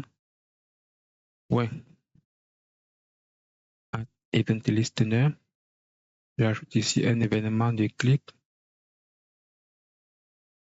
Et à l'intérieur ici, on a cette petite fonction qui prend ce fameux E en paramètre. Si par exemple, donc, je mets ici là, si nav.contain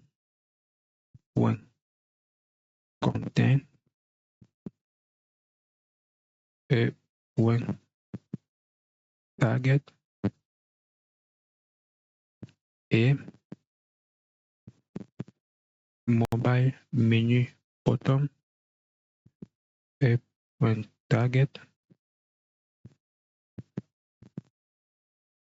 alors mobile menu bottom class list remove active. Bon, lorsqu'on va cliquer sur le bouton menu bouton va bien évidemment s'ouvrir avec les éléments de la navbar à l'intérieur. Et une fois que les éléments de la navbar sont à l'intérieur, on pourra donc désactiver les éléments de la navbar en cliquant donc sur le bouton du menu bouton, autant pour moi, et remove là pour donc enlever dans ce bouton là, donc pour désactiver. C'est petit ça comme ça. Donc nav class list remove actif. Donc, une fois que j'ai fini ici à mon fichier de script, je vais maintenant importer ce fichier de script-ci dans mon document HTML. Donc, je vais revenir ici à mon document HTML ici. Je mets ici src script.js et je vais continuer à styliser dans mon document mon fichier CSS. Autant pour moi, excusez-moi. OK, donc, je justifie content space between et enfin 8 30 pixels. Au niveau de la hauteur, je mets à 21 pixels. Cursor, pointer. Au niveau de la hauteur, je mets 3 pixels. Au niveau du background color, je mets cette couleur légèrement. Ensuite, border radius, je mets 3 pixels. Bon, on va essayer de passer ici en mode mobile. Je pense que c'est mieux de passer ici en mode mobile. OK.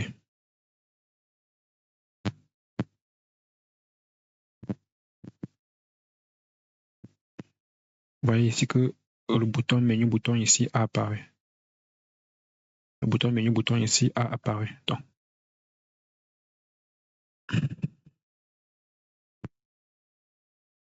ensuite, on va donc mettre une transition. Donc, transition ici, all 0.3 S. Et une fois que c'est fait, on va maintenant continuer ici avec notre Euromédia. Bon, dans l'Euromédia, j'avais déjà commencé à utiliser ici le mobile menu bouton que j'avais appliqué ici, un display flex. Après ça, maintenant, il y avait aussi notre élément de la navbar. Donc, point nav pour la navbar. Je vais maintenant mettre la position ici en fixed. OK, vous voyez là que la position de la navbar a maintenant changé. Donc, vous voyez ici, ça change, ça devient ici fixed. Right ici, je mets moins 100%. OK. Vous voyez le changement qu'il y a eu ici. En réduisant comme ceci, les éléments 9 bas ici s'affichent déjà ici en haut. Ça commence à aller. Ici, la largeur ici, 8, ici on va mettre à 80%. 80%. Ensuite, donc de ces 80% là, on va donc revenir ici au niveau de la hauteur. Au niveau de la hauteur, on met 100 VH. OK. Vous voyez qu'en mettant 100 VH, les éléments ont changé. Après les 100 VH ici, on va donc mettre ici la couleur donc background. Au niveau du background, ici on va mettre la couleur blanche, white. Flex direction. Donc pour le flex direction, ici on va mettre ici là, column. OK. Après ça, on va mettre ici un padding, 80 pixels et 20 pixels. Ensuite, transition. Pour la transition, ici, on va mettre ici right. Et j'ai acheté 0.3 S.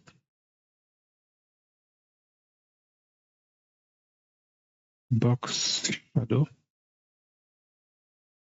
Moins 2 pixels. 0,5 pixels. RGBA. Et 0.1. Z index. On met n'importe quoi. OK.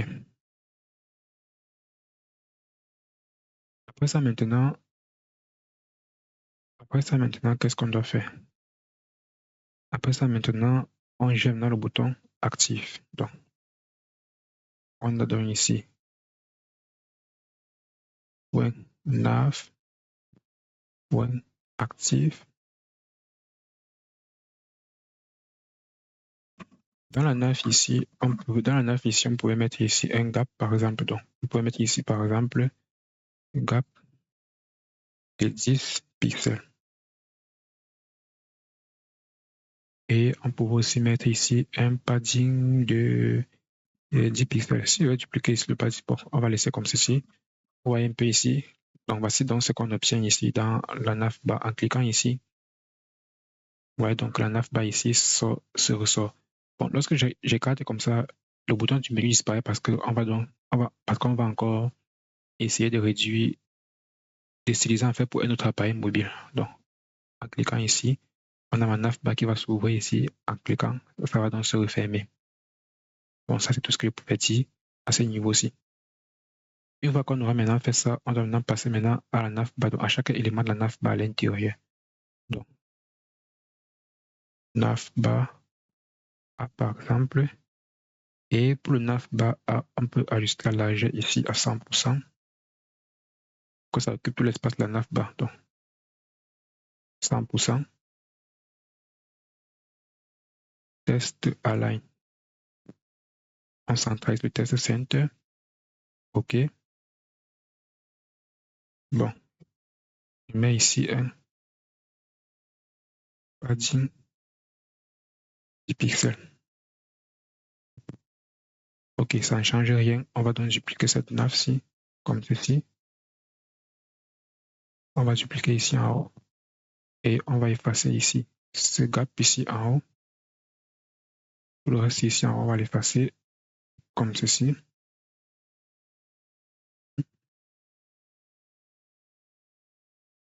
Et on va ajouter ici en haut un flex direction column. Bon, aucun changement, ça ne dérange pas. Ici, on revient ici, test align center, et on met le padding ici à 15 pixels. OK, c'est cela qu'il fallait travailler. Après avoir fait maintenant ça, on va donc mettre ici là le hero banner. Point hero banner.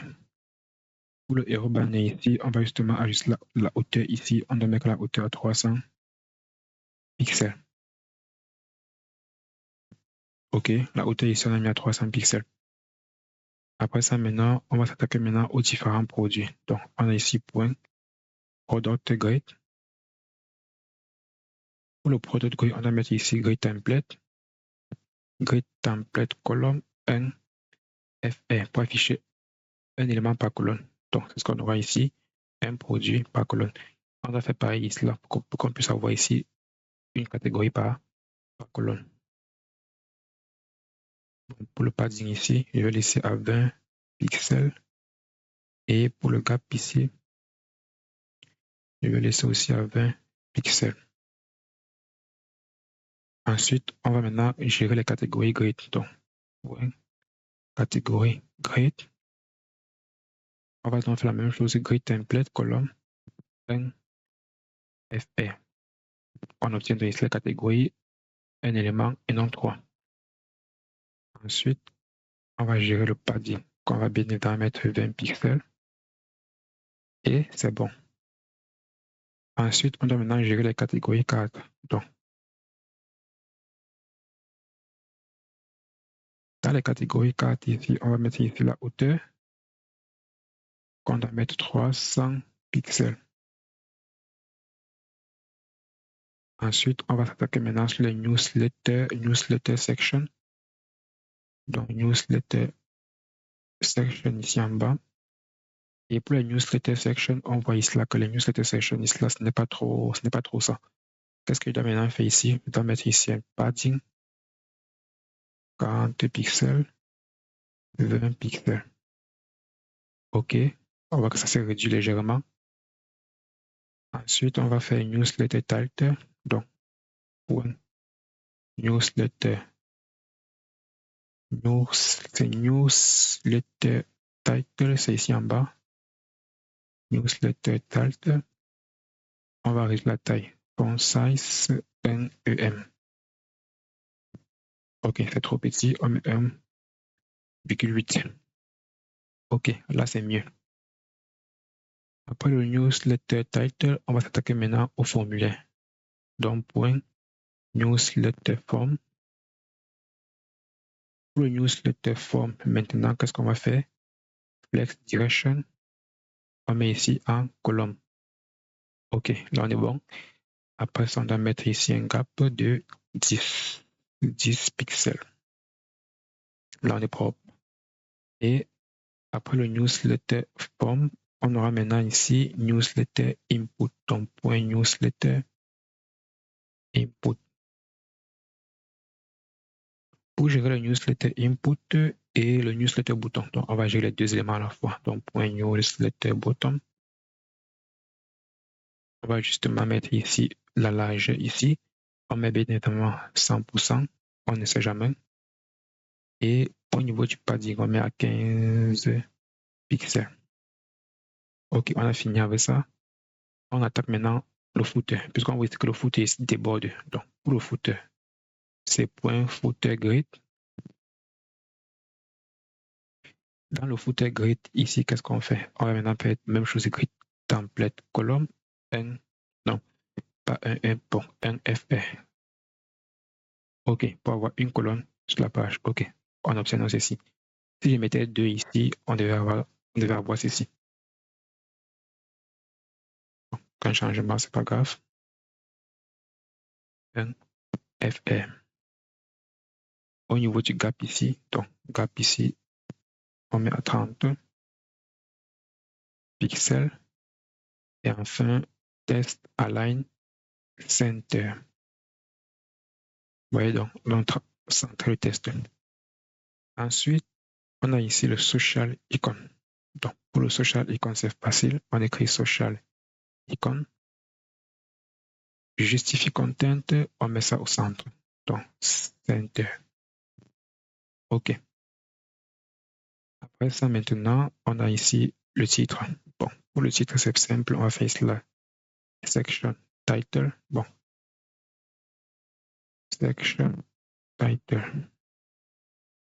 Pour la section title ici, on va donc réduire la taille. Donc, font size de EM. Et après la taille, on va faire une marge de 40 pixels, 0, 20 pixels. OK. Ensuite, maintenant, on va s'attaquer au banner. Donc, on revient en haut. Bon, j'aurais dû commencer par là, mais c'est pas grave. Pour le banner ici, c'est point sale banner.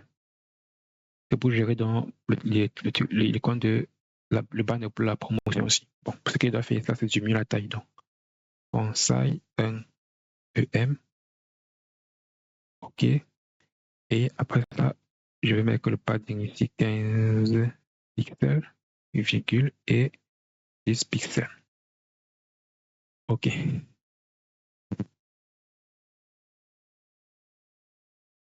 Bon, là, c'est bon. Ensuite, je passe maintenant ici au prochain appareil. Donc, pour le prochain appareil ici, je vais juste copier, je vais copier ceci. Media Query, je copie ça.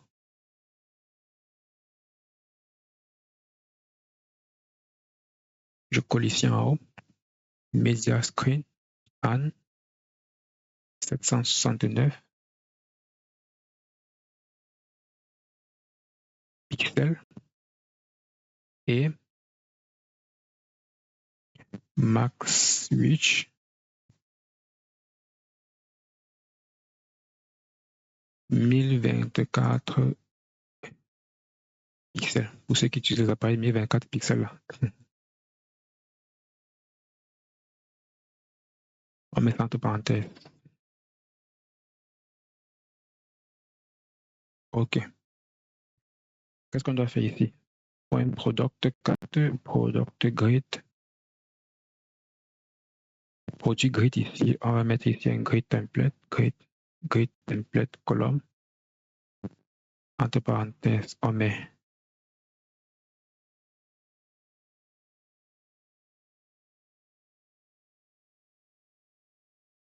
grid template column. On avait ici repeat de FR. On copie ça. On colle ici, repeat pour la catégorie grid. Après la catégorie grid, il y a le footer grid. Donc, on va juste copier ceci. Positionner ici. On va l'appeler ici footer. OK. Et après le footer grid, on va donc s'attaquer au troisième appareil. Pour le troisième appareil, c'est justement ici, on va copier ça pour le troisième appareil. On va copier ici et on va justement mettre ici Max Reach 320 pixels. 320 pixels. OK. Après ça, on va gérer le logo à ce niveau-ci. Bon, le logo à ce niveau-ci, on va juste mettre réduire, augmenter la taille ou alors réduire la taille 1.8 EM. Ensuite, Product 4. On va mettre ici un padding de 10 pixels. Ensuite, Product Image. On va ici la hauteur de l'image ici à 250 pixels. 250 pixels. OK, donc à ce niveau-ci, je dirais qu'on a donc fini ici avec notre application. Hein. Bon, à ce niveau-ci, moi personnellement, je pense que j'ai fait tout ce qu'il y avait à faire au niveau de cette application. Si j'essaie de gérer la responsive ici, iPhone SE, on obtient ça au niveau de l'iPhone SE. Vous voyez que les éléments sont franchement responsifs. Il n'y a rien à dire à ce niveau-ci. Le menu là sort tranquillement. Le menu sort normalement. Le menu sort maintenant. Vous voyez là que le bouton activiste, le bouton qui est activiste, là, je donne une couleur rouge, le bouton qui est actif. Donc, les éléments sortent normalement. Vous voyez qu'on est bien là ici, on est ici là, on est bien là tranquillement. On revient ici là sur le type d'appareil. Bon, on est ici là sur le type d'appareil.